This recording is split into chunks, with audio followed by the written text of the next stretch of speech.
नमस्कार. तर सकाळचे वाजले साधारणतः 5:45 आणि आम्ही निघालो आहे भुलेश्वरला. भुलेश्वर हे अतिशय प्राचीन महादेवाचं मंदिर आहे, जिथे खूप छान शिवलिंग आहे. तर आता आपण तिकडे बघायला जाणार आहोत. तर बघूयात आता कसा प्रवास होतो आणि आज एक ग्रुप आहे सोबत, त्यांच्यासोबत तिकडे जायचं आहे. तर मग आम्ही थांबलो पहिल्यांदा पेट्रोल भरण्याकरता. जरी आदल्या दिवशी ठरलं होतं की सगळ्यांनी पेट्रोल भरून यायचंय, तरी सुद्धा काही लोकांचं राहिलं होतं पेट्रोल भरायचं. म्हणून मग आम्ही पेट्रोल भरण्याकरता थांबलो.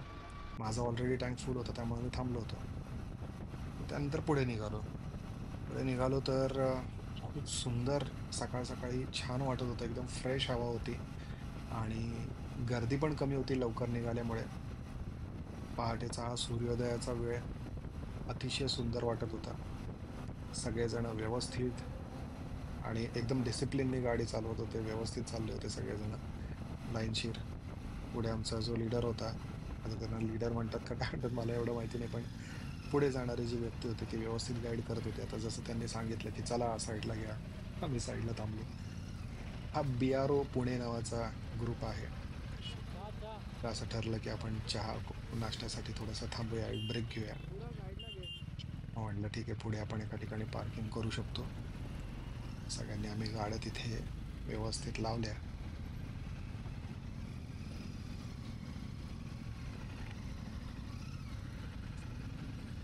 सुदैवानं चांगली जागा देखील मिळाली होती गाड्या लावायला.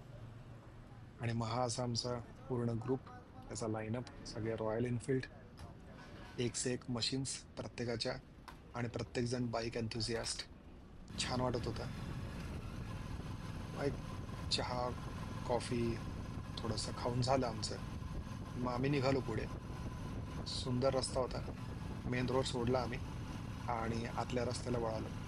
आय गेस वरळी कांचन का कुठेतरी तिकडून राईटला. मी जास्त मॅपकडे लक्ष देत नव्हतो. एक जास्त बरं असतं ग्रुपमध्ये असेल ना, तर एक चांगली गोष्ट असते, की आपल्याला खूप जास्त डोकं लावावं लागत नाही. सोलो राईडला प्रत्येक वेळेस माझा असा अनुभव आहे, की प्रत्येक वेळेस मॅप लावा, लक्ष द्या, कुठे जायचंय, कसं जायचंय. आता तेवढं आवश्यकता नव्हती. सो आम्ही निघालो. आमचा जो पुढचा लीडर होता त्याला मी फॉलो करत होतो. खूप छान रस्ते होते. म्हणजे छोटा रस्ता होता, पण सकाळी जायला जी मजा आहे, ती एरवी दुपारच्या उन्हामध्ये तेवढी मजा येणार नाही. सकाळी हवा पण छान असते, गर्दी कमी असते आणि नुकताच पावसाळा संपत आलेला असल्यामुळे सगळीकडे एकदम हिरवंगार, एकदम लश ग्रीन होतं. मग आता शेजारचा सांगून गेला, "चला लवकर, फास्ट घ्या." आम्ही थोडंसं स्पीड वाढवलं. स्लो चाललो होतो. सो आता पहिल्यांदा भुलेश्वरला जायचंय. तर भुलेश्वरला जाताना हा असा रस्ता आपल्याला बघायला मिळतो.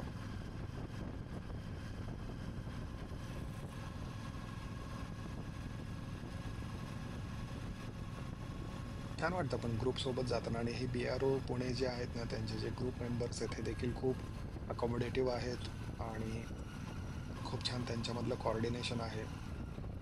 ओव्हरऑल खूप छान एक्सपिरियन्स होता त्यांच्यासोबत फिरण्यासाठीचा. त्याप्रमाणे आम्ही फिरलो. थोडासा घाट सेक्शन लागला. कॉर्नरिंग थोडंसं करताना अर्थात क्रुझरवरती कॉर्नरिंग करणं तेवढी मजा येत नाही, जेवढं तुमच्याकडे स्पोर्ट्स बाईक असेल किंवा काय अशा टाईपमध्ये. पण ठीक आहे. आम्ही चाललो होतो आमच्या पेसने.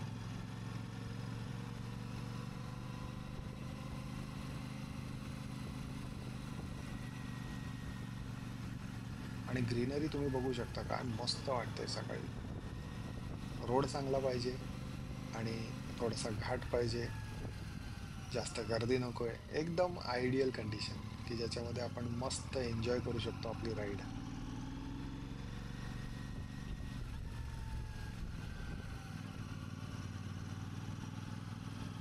या ज्या ब्रेकफास्ट राईड्स असतात ना, ह्या पण खूप एनर्जी देणाऱ्या असतात.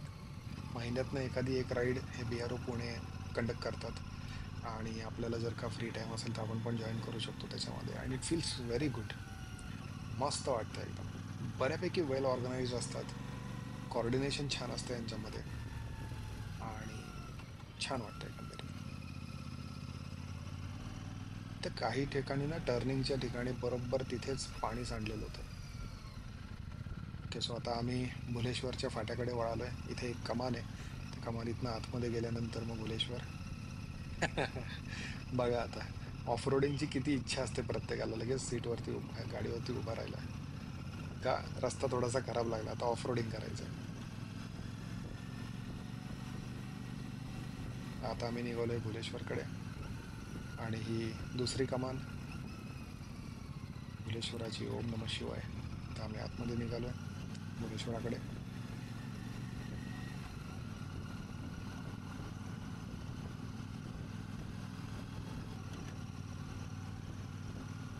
रस्ता आहे ना पुढे थोडा खराब होत गेला. म्हणजे आम्ही भुलेश्वरला पण गेलो, अजून पण 1-2 लोकेशन जवळपासचे ट्राय केले. भुलेश्वर व्यतिरिक्त अजून जे 1-2 लोकेशन होते ते काही तेवढे ग्रेट होते अशातला भाग नाही, पण ओव्हरऑल राईड करायला मजा आली. इथे थोडासा कॉन्क्रीट रोड लागला, जो भुलेश्वरचा घाट आहे तिथे. आय थिंक देवस्थान वगैरे त्या लोकांनी हा करून घेतला असेल, किंवा तिथल्या गावातल्या लोकांनी करून घेतला असेल, पण रोड चांगला होता तिथला.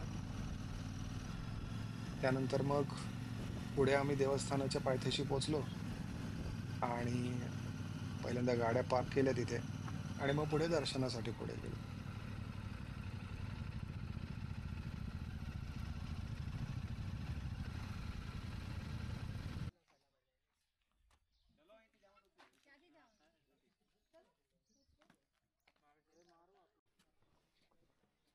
बरेच वर्षांनी मंदिरामध्ये मी आलो होतो, त्यामुळे खूप छान वाटत होतं. खूप डेव्हलप झालंय आता. आमच्या ग्रुपचा फोटो BRO पुणे, जो ॲक्च्युली आम्ही नंतर काढला होता दर्शन झाल्यावर. सो आम्ही आतमध्ये जात होतो ना, त्याच वेळेस आम्हाला आवाज येत होता की आतमध्ये आरती चालू आहे. खूप योग्य वेळी आम्ही पोहोचलो होतो. खूप छान वाटत होतं.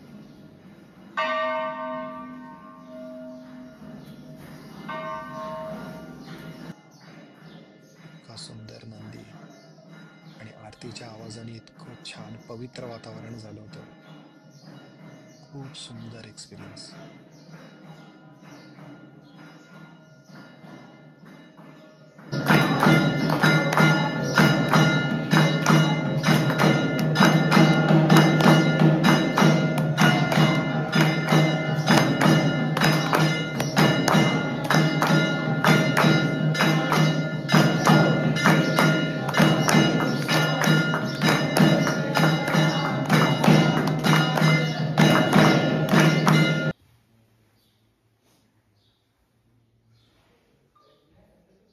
मस्त आरती घेतली.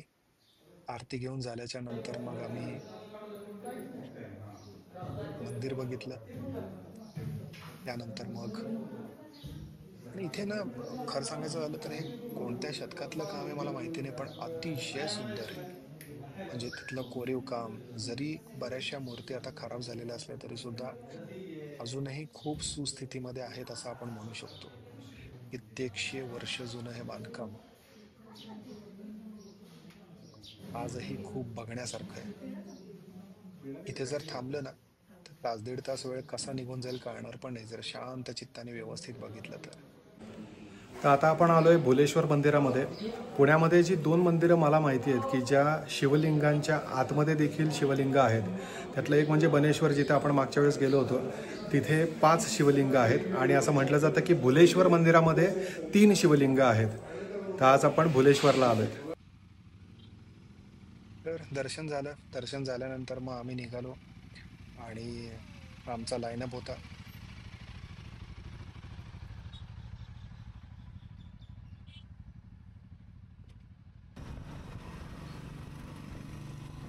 भुलेश्वरवरनं आम्ही पुढे निघालो. 1-2 लोकेशन होते जे त्यांनी शोधून काढले होते की जिथे एक छोटंसं डॅम आहे, पण ते डॅम नव्हतं, ॲक्च्युली एक छोटासा बंधारा होता खरं तर, पण छान होता. तिथे खूप जास्त काही शूट वगैरे केलं नाही आम्ही, पण ती जी कॉस्मॉसची फुलं होती ती बऱ्याच ठिकाणी होती आणि खूप निसर्ग सुंदर होता. हा जो घाट आहे हा डायरेक्टली पुढे जाऊन कुठे निघतो, मला वाटतं आपला पुणे सातारा रोड आहे ना तिथे कुठेतरी निघतो. आणि मग तिथून मग आम्ही सगळेजण आपापल्या घरी परत आलो. बाकी ग्रुप पुढे थांबला होता ब्रेकफास्टसाठी, अजून त्यांना काही खायचं होतं किंवा काय, किंवा ब्रंच म्हणूयात आपण त्याला. मी काही थांबत बसलो नाही, कारण मला कामं होती त्यामुळे मी पुढे निघून गेलो. पण मग असा घाट आहे आणि रस्ता खराब आहे फक्त, बस बाकी काही नाही. रस्ता जर सुंदर असता ना तर अजून जास्त मजा आली असती. रस्ता थोडासा खराब आहे, बस तेवढीच एक तक्रार. अदरवाईज निसर्ग सुंदर, लोकेशन अतिशय सुंदर आहे. गाडी चालवायला सकाळी खूप छान वाटत होतं. सगळ्या बाकीच्या गोष्टी एकदम जमेच्या. आणि सह्याद्री अशी गोष्ट आहे ना, की पावसाळ्यामध्ये ज्या पद्धतीनं सह्याद्री नटतो, इतका सुंदर दिसतो, त्याला काही तोड नाही.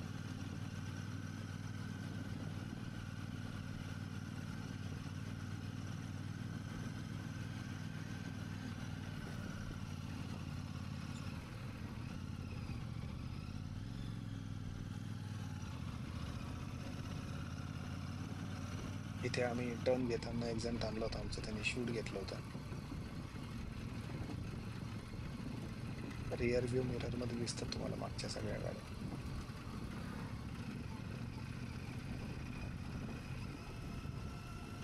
छान होतं कोऑर्डिनेशन ओव्हरऑल. बरं वाटलं.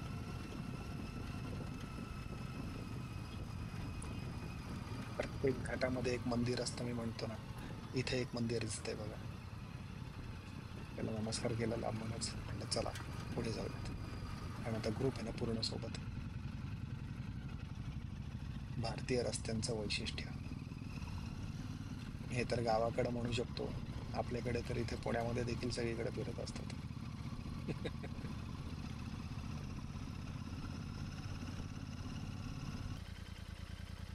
सो एका ठिकाणी आम्ही थांबलो होतो वाटेमध्ये. कारण व्ह्यू खूप छान होता. त्यामुळे आम्ही इथे थांबलो होतो. कॅमेऱ्यामध्ये ना नाही येऊ शकत ह्या सगळ्या गोष्टी. हे तुम्हाला असं नॉर्मल वाटेल.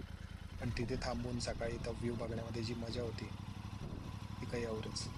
ही अशी कॉस्मॉसची फुलं दुतर्फा दिसतात बघा तुम्हाला. खूप छान वाटत होतं. खूप सुंदर. असाच रिलॅक्स एक फोटो काढलेला आणि पुन्हा एकदा आमचा ग्रुप. चलो थँक्स.